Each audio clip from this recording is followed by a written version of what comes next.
Padre Santo, bendito Dios, te damos gracias, Dios, por habernos traído a este lugar, porque sabemos, Dios, que no estamos acá por casualidad, que tú has puesto en nuestro corazón el venir acá, Señor, porque tu Santo Espíritu no solo actúa en nosotros, sino actúa en todo el mundo, Dios, tratando de convencer a la gente de pecado, de justicia y de juicio, como veremos más adelante. Te pedimos que tu Santo Espíritu ilumine nuestro entendimiento, que no solo podamos entender, sino poner en práctica todo aquello que tú nos vas a enseñar hoy día, Señor. En el nombre de Jesús. Amén. Amén. Bueno, estamos estudiando el libro de Gálatas. Estábamos en el capítulo 1. Vamos a estudiar hoy día del verso 11 al verso 24. Hay mucha información, por eso no podemos ir muy rápido. ¿Ok? Entonces, para conocer más o menos el contexto, ¿no?, de qué era lo que Pablo ha hablado en los primeros 10 versículos, hacemos un pequeño resumen. ¿Ok?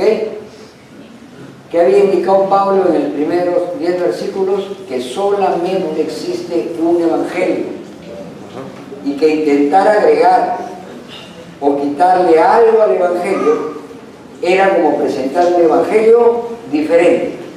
Entonces, todos estos evangelios que estamos viendo actualmente, dizque que cristianos, y que les agregan o les sacan, ya no, según la palabra de Dios, ya no es evangelio, es otra cosa. Y él explicaba con toda claridad que nosotros solamente somos salvos por fe. ¿Ok?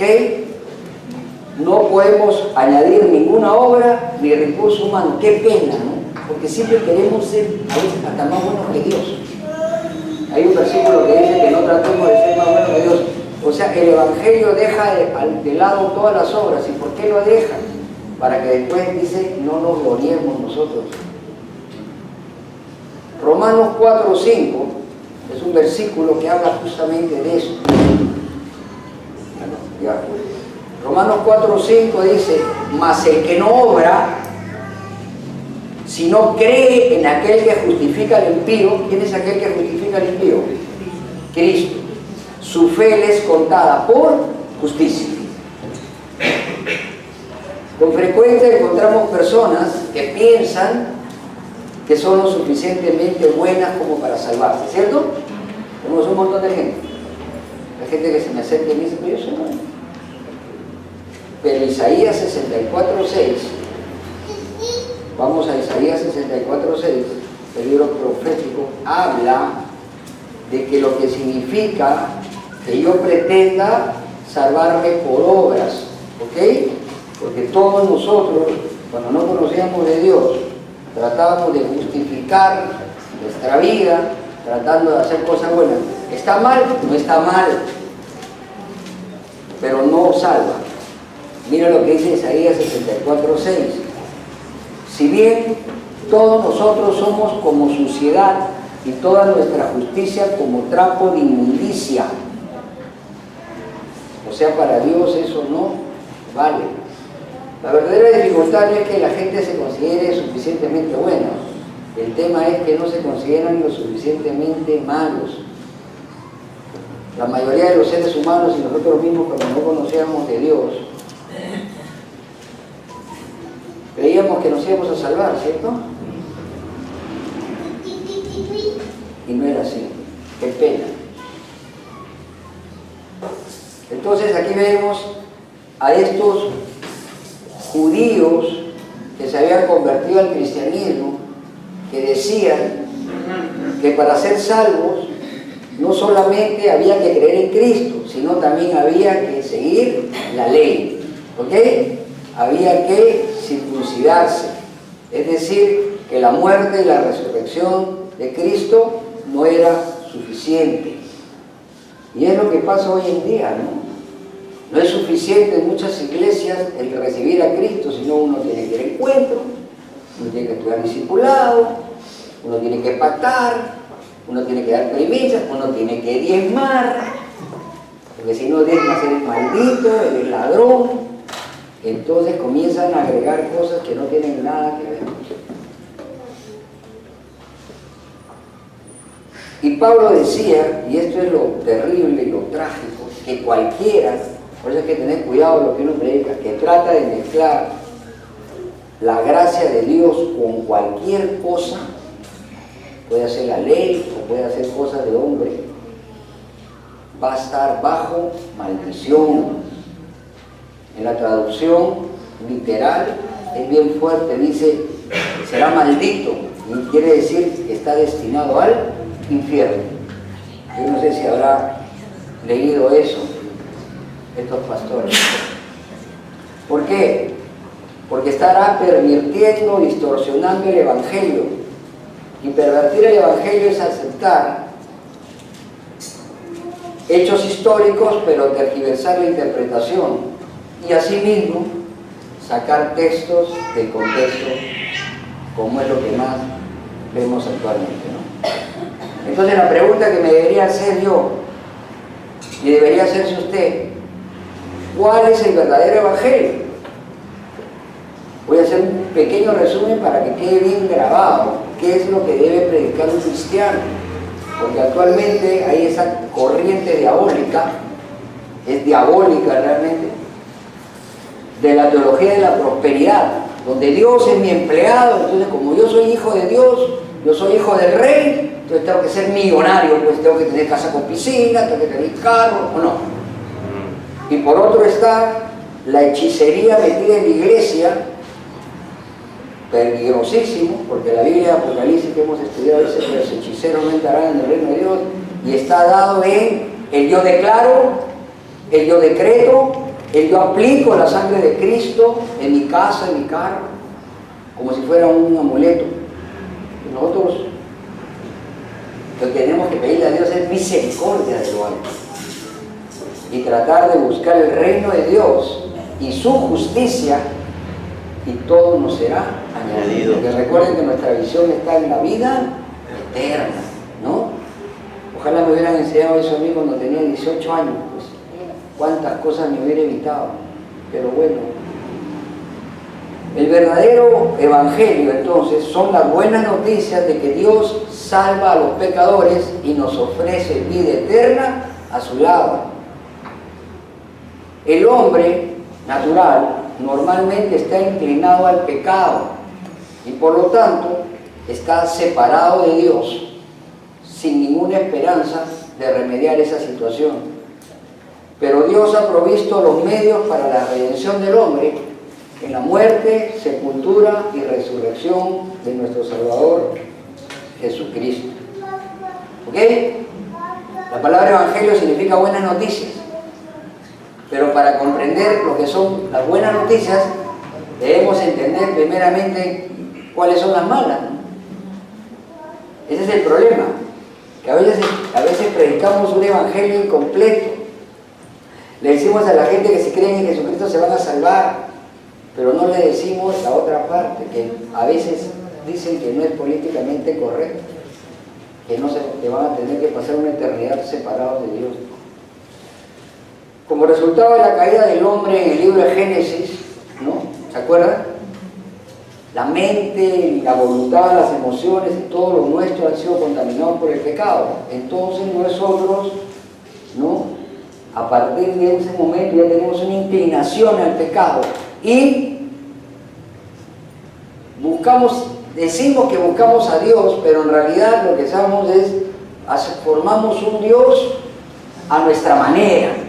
Nos hacemos nuestro Dios, el que nos va a permitir a nosotros ser como queremos ser, ¿o no? Entonces ya vivimos realmente fuera del Dios. Entonces,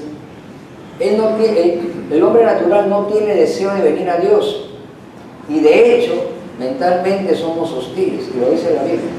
Romanos 8,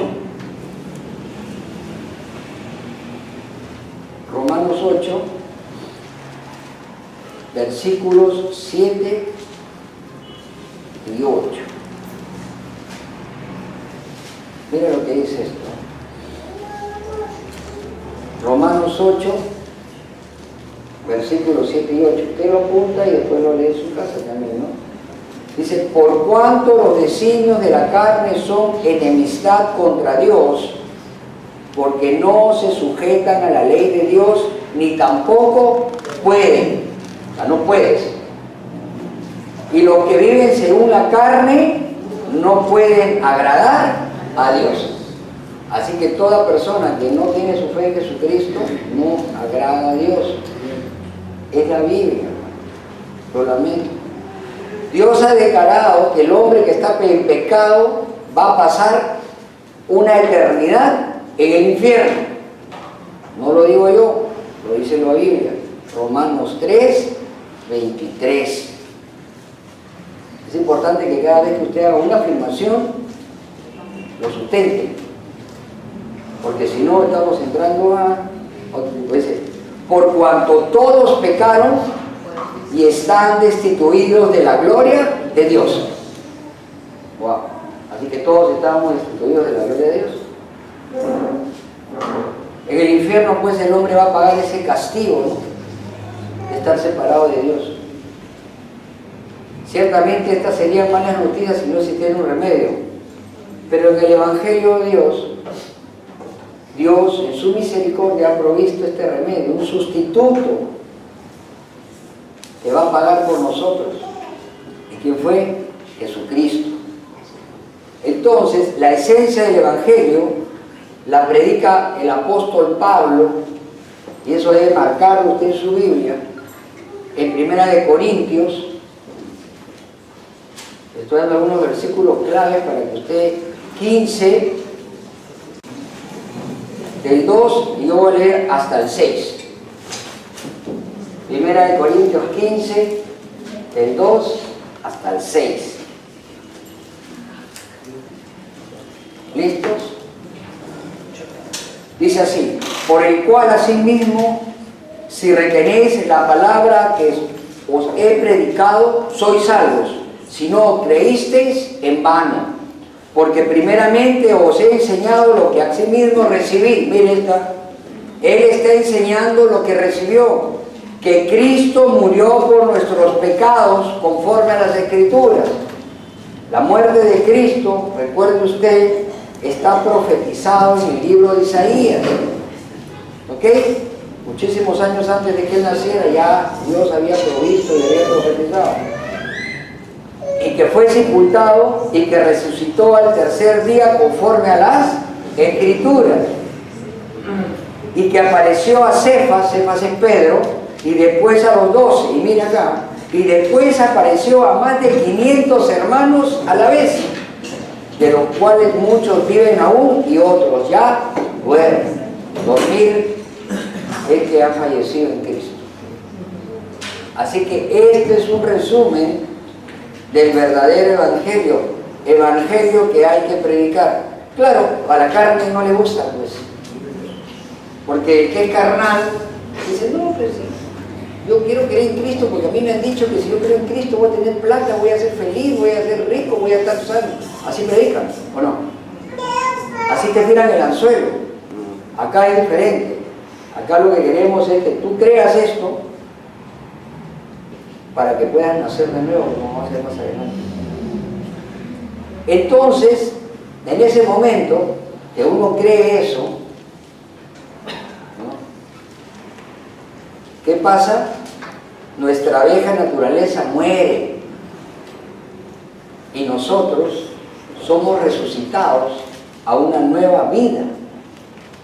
Vamos a tener a Romanos, por eso que nos volvemos diferentes. 6, 4 a 8, Romanos 6, del 4 al 8. De doctrina pura, apúntela.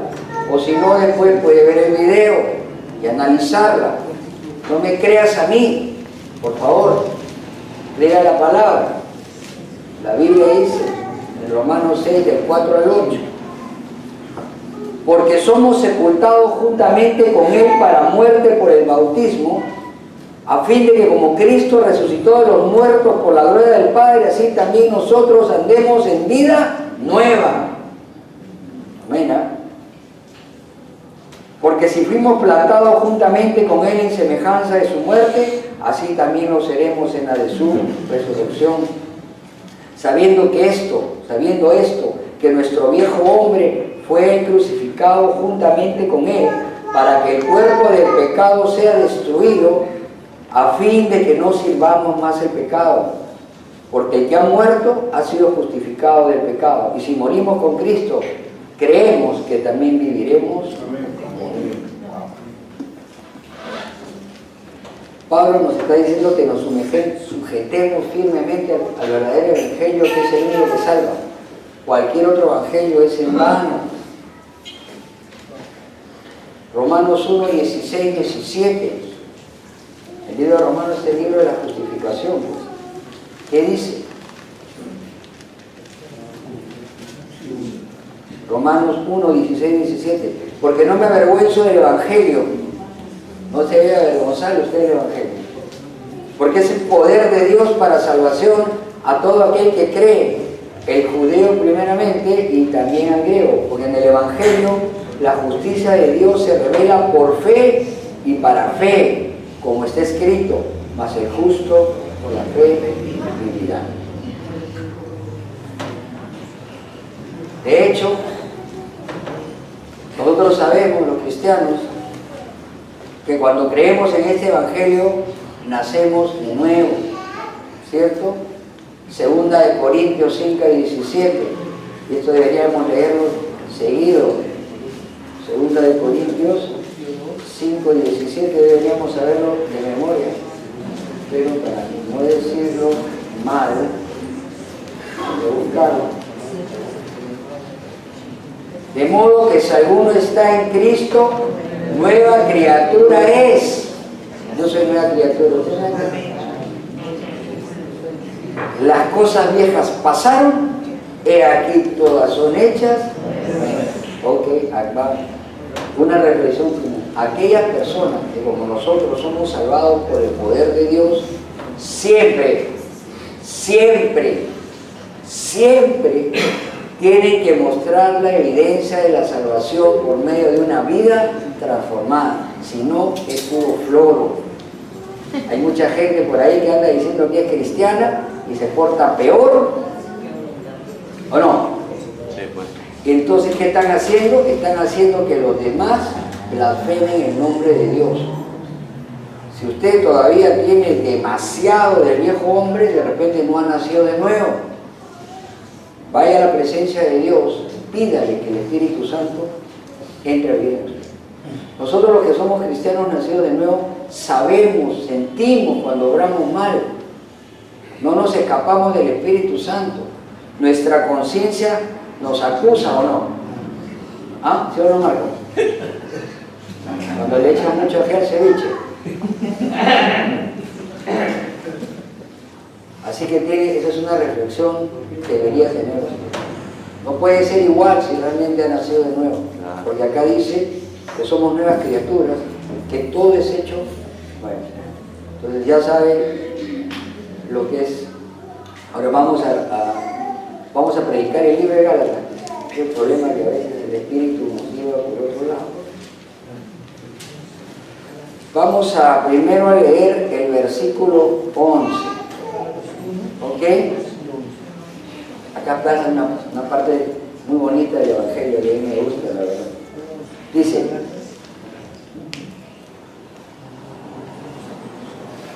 en el versículo 10 terminaba él diciendo, pues busco ahora el favor de los hombres o el de Dios, o trato de agradar a los hombres, pues si todavía agradara a los hombres no sería siervo de Cristo. Recuerden que en este momento había gente que estaba diciendo que Pablo no era un apóstol verdadero, ¿cierto?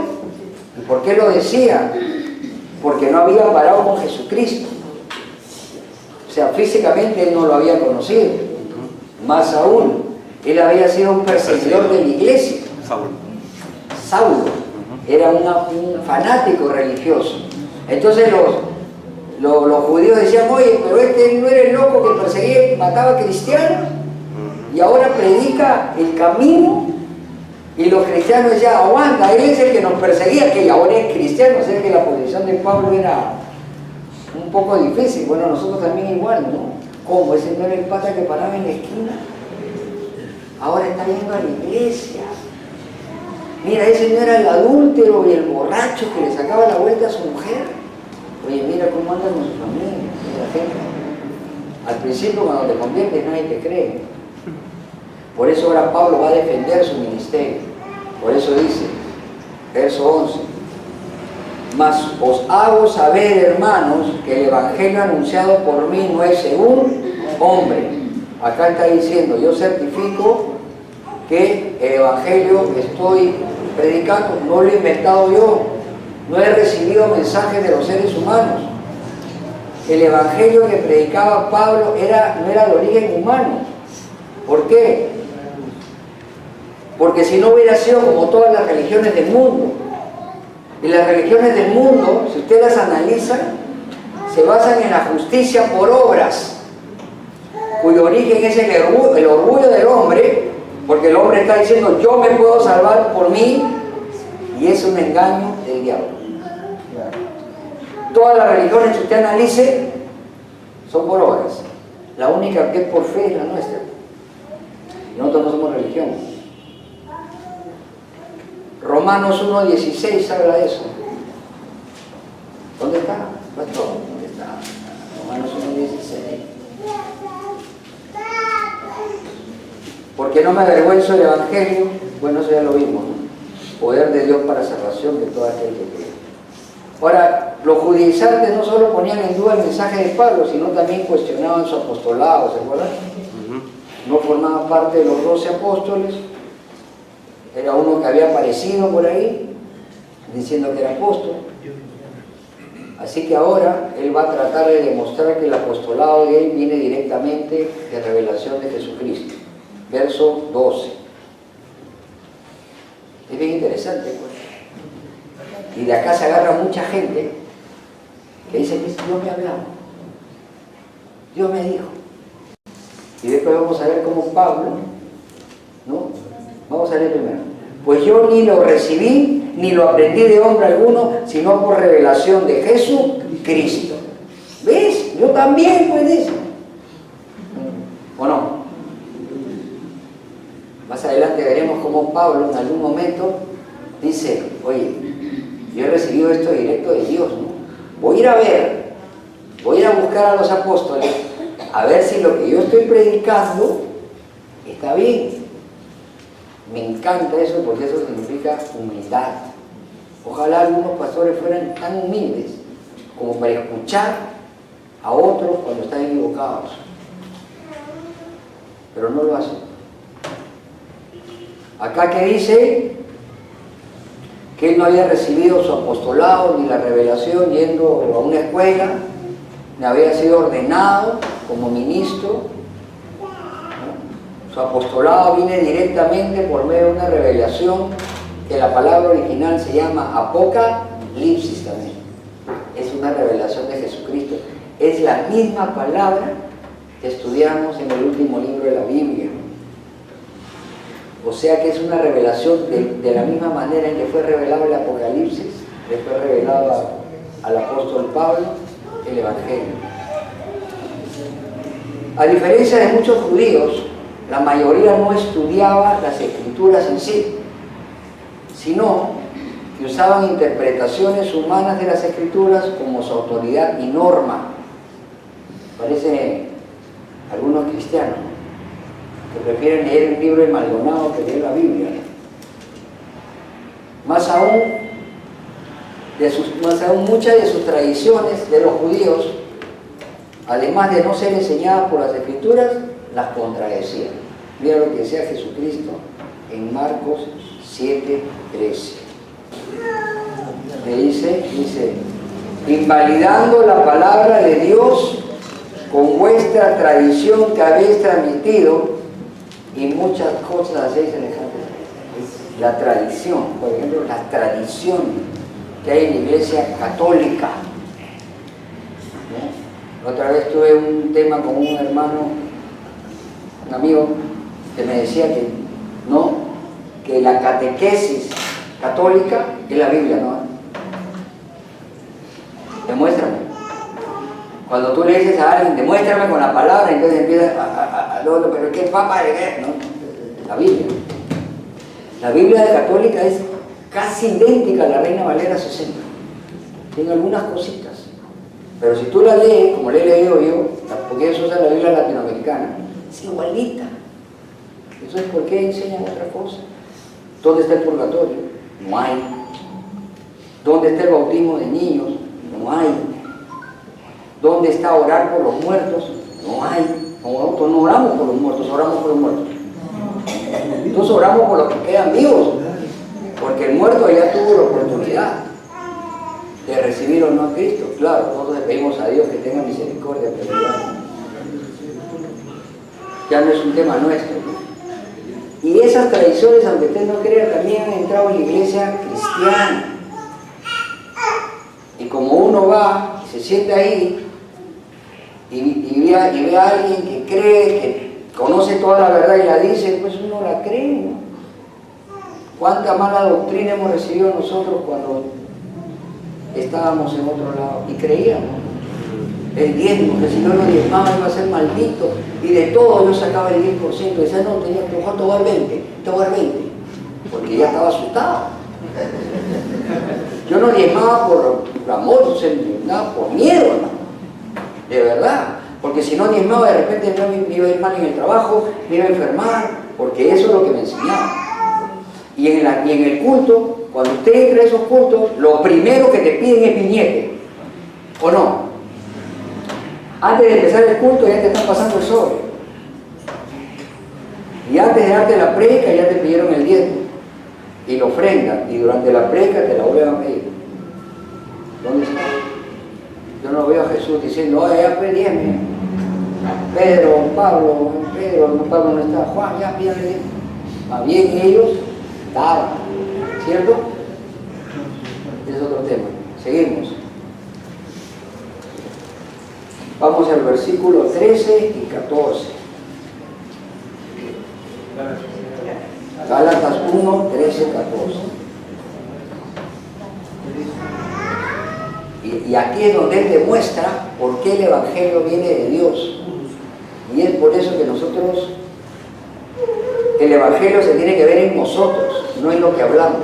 Miren lo que dice, ya habéis oído acerca de mi conducta en otro tiempo en el judaísmo, que perseguía sobremanera a la iglesia de Dios y la asolaba. En el judaísmo aventajaba a muchos de mis contemporáneos en mi nación, siendo mucho más celoso de las tradiciones de mi padre. El primero dice, ya sabían ustedes cómo era yo antes de ser cristiano. Pablo había sido salvado, no en el judaísmo ni por el judaísmo, sino de judaísmo, como nosotros hemos sido salvados de nuestra religión. ¿Ok? Como los musulmanes que se convierten han sido salvados del Islam. Es una tremenda declaración. Vamos a seguir. 15 al 17. Pero cuando agradó a Dios, que me apartó desde el vientre de mi madre y me llamó por su gracia, revelar a su Hijo en mí, para que yo lo predicara entre los no judíos. No me apresuré a consultar con carne y sangre, tampoco subí a Jerusalén para ver a los que eran apóstoles antes que yo, sino que fui a Arabia y volví de nuevo a Damasco. Mira, increíble. La frase cuando agradó a Dios en el versículo 15 significa que Pablo fue llamado de acuerdo con la voluntad de Dios. En algún momento Dios se agradó de nosotros también y nos llamó según su voluntad en el tiempo perfecto, a la edad perfecta. Al recibir el Evangelio, dice acá, directamente de Jesús, no consultó su llamamiento con ninguna persona. Ahora, a mí me llamaba mucho la atención Pablo como hombre, así que me puse a estudiar su biografía, y según los grandes historiadores mundiales, dice que Pablo ha sido uno de los grandes pensadores de la historia humana, y muchos eruditos se han especializado en su vida y obra, ¿no? Pablo era uno de los mejores estudiantes del sistema mosaico del judaísmo y también era un estudiante muy destacado de la filosofía griega.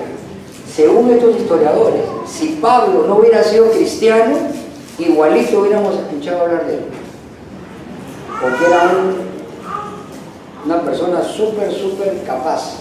Mira cómo Dios lo llama. Por eso que Pablo está diciendo acá que él no había recibido el Evangelio por medio de conocimientos humanos, sino por revelación directa de Jesucristo. ¿Por qué? Porque hay algunas personas que dicen que, bueno, que Pablo, como era tan inteligente, él mismo había formulado esta teología, pero no es así. Seguimos. Verso 18. Pero miren, bien interesante es esto, porque él recibe, ¿no?, la revelación entrando a Damasco, ¿cierto?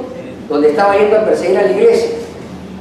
Pero cuando recibe la revelación, no va a Jerusalén, sino regresa al lugar donde había sido tocado, justo al lugar donde estaba yendo a matar cristianos. Y eso es como que nos dicen a nosotros Dios: cuando yo te convierto, cuando tú te conviertes, quédate en tu barrio, que la gente de tu barrio vea si realmente tu cambio es real. Pero sin embargo en el 18 dice: después, pasados 3 años, subí a Jerusalén para ver a Pedro y permanecí con él 15 días. Esto es histórico. Si usted va al libro de Hechos, al capítulo 9, al versículo 26 al 29, va a encontrar una descripción de este momento. ¿Ok?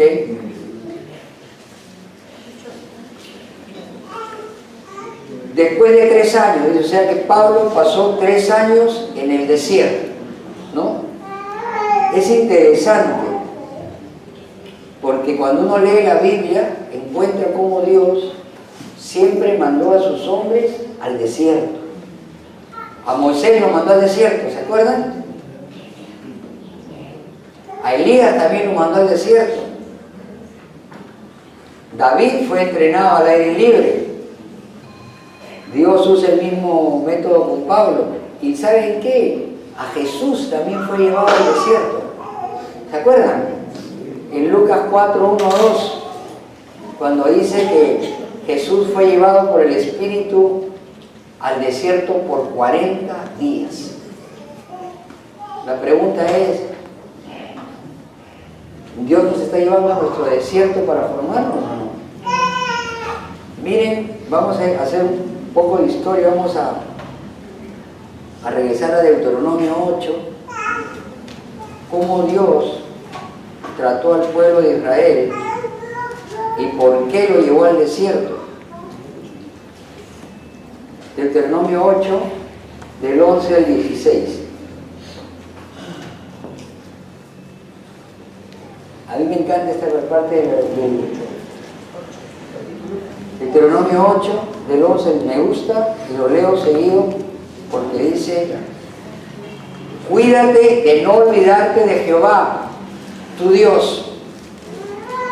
Deuteronomio 8, del 11 al 16, márquenlo en su Biblia. Acá le está hablando al pueblo de Israel, pero puede ser una aplicación para nosotros también. Cuídate de no olvidarte de Jehová tu Dios, para cumplir sus mandamientos, sus decretos y sus estatutos que yo te ordeno hoy. No suceda que comas y te sacies y edifiques buenas casas en que habites. ¿Ves? Viene la restauración. Y tus vacas y tus ovejas se aumenten, y la plata y el oro se te multipliquen, y todo lo que tuvieres se aumente, y se enorgullezca tu corazón, y te olvides de Jehová tu Dios, que te sacó de tierra de Jehová, de casa de Egipto, de casa de servidumbre, y mira esta parte, que te hizo caminar por un desierto grande y espantoso, ¿no?, lleno de serpientes ardientes y de escorpiones y de sed, donde no había agua, y Él te sacó agua de la roca del pedernal, que te sustentó con maná en el desierto, comida que tus padres no habían conocido, afligiéndote y probándote para la postre hacerte bien. Ahí estamos. Ahí estamos. ¿Cuántos hermanos venezolanos, por ejemplo? Acá está mi hermano Richard, que ha estado en su desierto. ¿Cuánto tiempo tiene acá en la iglesia, hermano? 2 años, ¿no? Año y medio. Ya Dios lo está sacando del desierto. ¿O no, Richard? Ya está tranquilo, ya ha podido regresar a Venezuela a ver a su familia. A veces Dios nos manda a lugares donde nos quita todo, hermano. A mí me lo hizo. Y también estuve 3 años, qué raro, ¿no? Me acabo de dar cuenta que me duró 3 años, porque a los 3 años me casé con Silvia. Y ahí me mostró que no era nada, que toda mi inteligencia, mi sabiduría, mis pergaminos, mis diplomas, no servían para nada. Y me alimentó con maná porque no trabajaba.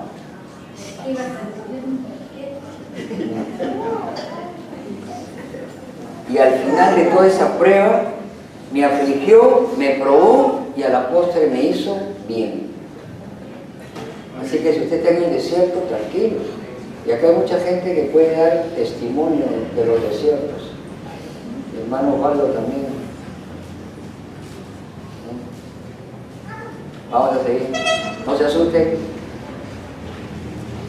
Ahora, si quiere probar el desierto, vaya a hacer esa Inca. Vamos a seguir para acabar. Dice que después de 3 años subió a Jerusalén para ver a Pedro y permaneció con él 15 días. 18. Pero no había ningún otro de los apóstoles, sino a Jacobo, el hermano del Señor. Jacobo es Santiago, ¿ya? O sea, Pablo no tuvo más contacto que con Pedro, ¿no? 20. En esto os escribo, he aquí adelante de Dios, que no miento. Ahí él está diciendo, oye, lo que yo te digo es verdad. Después fue a las regiones de Siria y de Cilicia, y no era conocido de vista las iglesias de Judá que eran de Cristo. Y solamente oían decir, aquel que en otro tiempo nos perseguía, ahora predica la fe que en otro tiempo asolaba, y glorificaban a Dios en mí. Eso es lo mismo que nos pasa a nosotros. La gente glorifica el nombre de Dios cuando comienza a ver nuestras vidas cambiadas. Entonces hay 3 periodos en la vida del apóstol Pablo, ¿ya? El primer periodo es cuando él era un fariseo orgulloso, con una mente maravillosa, un experto en la ley mosaica. Y muchos de sus biógrafos han dicho que el mundo se hubiera enterado de Pablo, el apóstol, aunque él nunca hubiera llegado a ser un apóstol. Aún así, si nunca se hubiera convertido, es un hombre muy destacado. Y no creemos que haya ninguna duda sobre eso. Era un joven fariseo, orgulloso, que pensaba que lo sabía todo. Yo también la sabía toda. Odiaba a Cristo, odiaba a la iglesia, e intentó eliminarla y fue cruel en su persecución. Después viene el segundo periodo. Comienza en el camino a Damasco, cuando fue derribado del caballo, ¿se acuerdan? Y este fariseo se dio cuenta que no conocía a Jesús. Y ahí es donde él se convierte. Pero en los primeros años él intentaba servir a la iglesia, pero se dio cuenta que no podía hacerlo. Ahora no era un incrédulo, alguien que no era salvo, pero estaba en su etapa de aprendizaje. La tercera etapa es la etapa esta, ¿no? Donde ya el apóstol vive influenciado por el Espíritu Santo, influenciado Hay mucha gente que dice que el Espíritu Santo nos controla. Ojalá nos controlara, pues. ¿Sí o no? Ojalá, ¿verdad? Bueno, pero no es verdad. No nos controla. Dios sigue manteniendo el hombre el libre albedrío. Y ahora en la clase vamos a ver eso para aclarar un temita que voy a hacer. Esta es la época en que él pudo vivir para Dios. Y eso es el lugar en que deberíamos llegar todos nosotros. Tener una influencia tremenda del Espíritu Santo.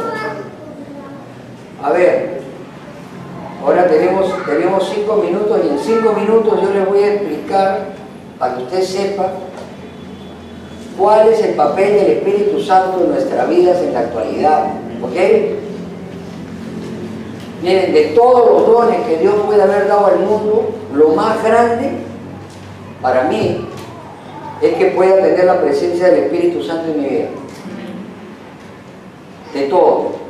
Porque dice que ese es el arras, es como la cuota inicial de la salvación. Ahora, a veces pensamos que el Espíritu Santo, y esto puede ser nuevo para usted, solo obra en los cristianos. No, no. Él obra en todo el mundo. Y hay un versículo que yo lo voy a llevar. Juan 16.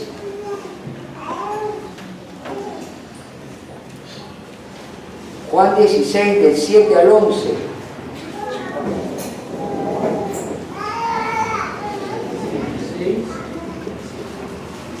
Del 7 al 11.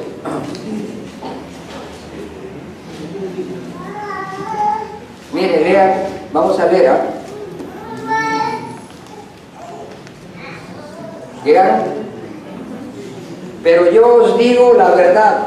Os conviene que yo me vaya. ¿Quién estaba hablando? Jesús. Porque si no me fuera, el Consolador no vendría a vosotros, mas si me fuera, os lo enviaré. Y cuando Él venga, convencerá al cristiano. ¿A quién dice? Al mundo, ¿no? De pecado, de justicia y de juicio. ¿Y de qué va a convencer al mundo? Dice, de pecado por cuando no creen en mí. Significa que convence a la gente que no es creyente que Jesús es Dios. Ahí empieza la conversión. Después de justicia, porque cuando voy al Padre no me veréis más. De justicia, porque nos convence a nosotros de que por nuestras obras no nos vamos a salvar. Y de juicio, dice, por cuanto el príncipe de este mundo ha sido juzgado. Y de juicio, ¿por qué dice? Porque al final sabemos que todos vamos a ser juzgados. ¿Se dan cuenta que el Espíritu Santo ya se está moviendo en el mundo? ¿Te habían dado cuenta de eso? No, no. A veces creemos que el Espíritu Santo es del cristiano. De repente el Espíritu Santo fue el que nos estaba correteando años a nosotros. Y nosotros, o sea, toda la gente que está en la calle tiene conciencia de Dios. Lo admitan o no lo admitan, porque ahora está de moda ser agnóstico, ateo, no sé qué tal, porque son modas, ¿no?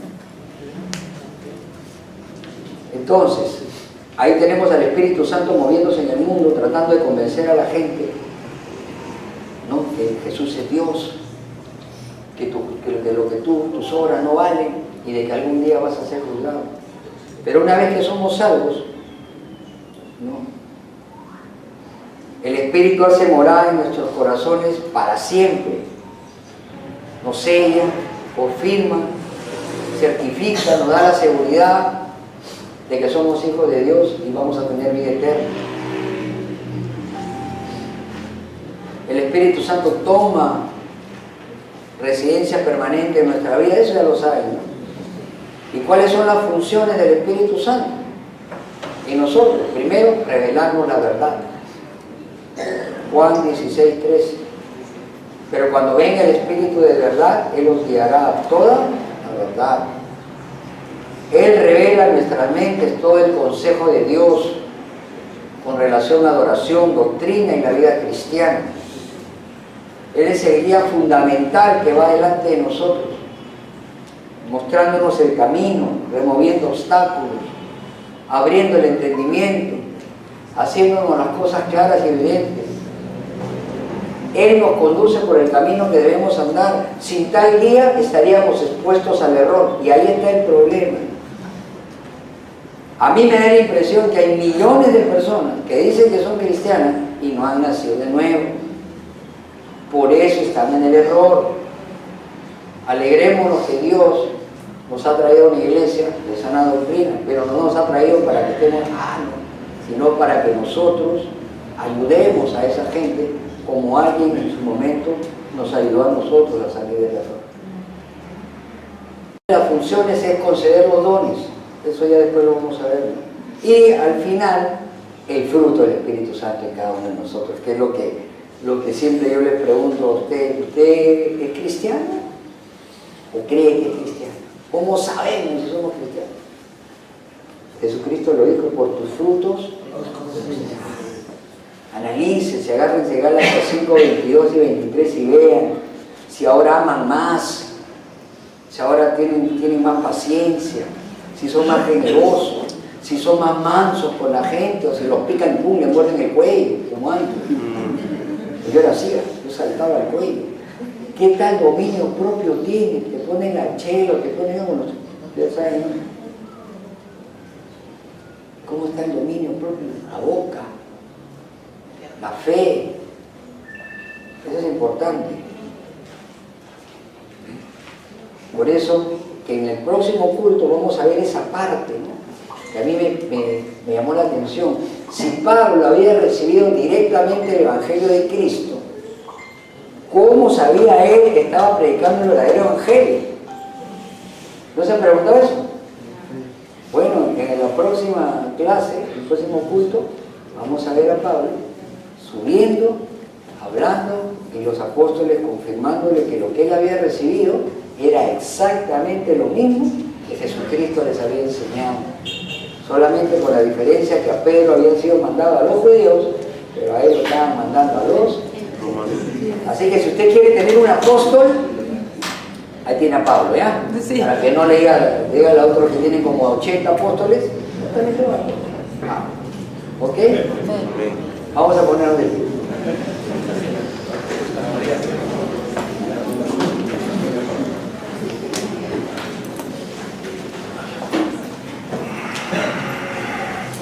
Todos nosotros deberíamos ser como Pablo en el libro de Filipenses,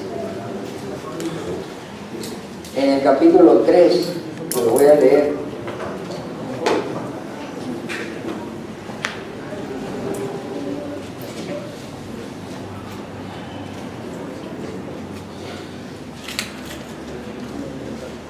Para terminar y orar, del 7 al 9 dice: yo, la verdad que también me identifico mucho por Pablo, por el nivel, cuando él era fariseo, por la soberbia, por la autosuficiencia, yo tengo la razón, ustedes no.